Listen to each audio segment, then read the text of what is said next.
Hello everybody and welcome back to another video, and in today's video we are taking a look at Revney Grillante, a 2022 release, a new 2022 release, and probably my favorite release of 2022, even better than the on the road stuff, better than Griswold, Revocos, Royce Revsley, Grables. I think that this guy, I like more than any of those or any other new characters released in 2022. He might even be better than all the re-releases. This guy is just really cool. He appeared in Cars 2 at Radiator Springs, so that is a very slowly growing, but it is an existent kind of group of cars. You have, Colin Borev, Tom Talk, Revney Grillante.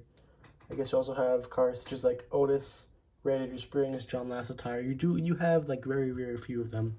Cars 2, Radiator Springs Diecast, and this was probably the most unique, as you have Colin Borev, who is just kind of a minivan, not a whole lot of detail, just another background character. Same with Tom Talk, just a plain white background character.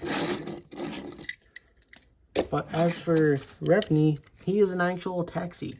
You never see his face in the movie. He does appear twice, once at the Wheelwell Motel next to Colin Borev, and once towards the end at Radiator Springs at the V8 Cafe. Of course, he is a taxi. You see Vern's Taxi on the side with the number 938-8885. That is on both sides. You also have the taxi little, I don't know exactly what that's called. He is a Vern Taxi, which means that there is more than just the singular Vern. So while he is not Vern himself, it does make it so that I guess this is the original Vern, and then he started his own business, and this is one of the taxis that works for Vern's Taxi. He's got a concerned expression, which is an interesting choice, because both times we see him in the movie, I'm pretty sure he doesn't, you never see his face. He might.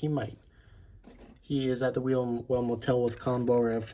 To his left, there might be one shot where you can maybe see his face. I'm not sure. Got the chrome, I don't know exactly what you would call that. Wheels, kind of similar to Colin Borev, but a lot less chrome. Still somewhat chrome-y. Here he is with Jen Tan sedan. Always gotta show these weird looking sedans. You can see they're, actually they're almost the exact same model. Very interesting. Jen is a little bit wider, but I think they actually might be almost or maybe the exact same model. It's very close at the very least. And then there's Chuck Manifold. Oh, that's the wrong car. You also have Chuck Manifold, who is another pretty similar model, but not exactly the same. Just like Jen is with Revney. Revney was originally in a European exclusive, same with Bertha Butterswagen and Dana Crankoff. They were only found in, I believe it was Greece, for a pretty decent period of time, and then the Walmart version of the case had a Revney in it, so Revney ended up making it widespread to the US. The remainder of the case, though, I believe it was case J, didn't make it to major retailers. They didn't make it to some smaller retailers, such as, I believe it was Meijer, and there's one up in the Northwest. I don't remember the exact name of it, but that was where that full case was originally found. So the case did make it to the United States, but it wasn't very widespread. The Vern logo is like a blue oval with a V in the background. And then you have the black text with a white highlight around it. A little bit of a goofy logo. I don't know if that's like inspired by something in real life, because I know Vern's was inspired by a real life taxi company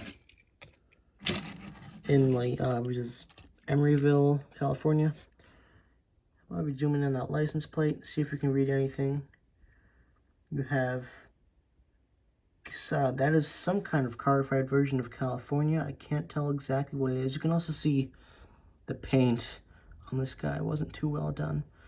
But the license plate itself is 9, I don't know what you would call it, kind of like a dot, I guess. 03HJ. That might be a D.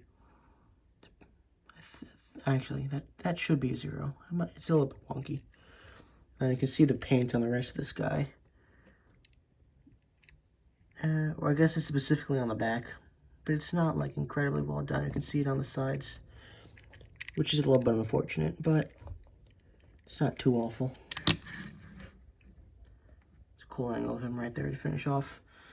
That is it for this video. Hope you guys enjoyed it. I'll see you all next time. Goodbye.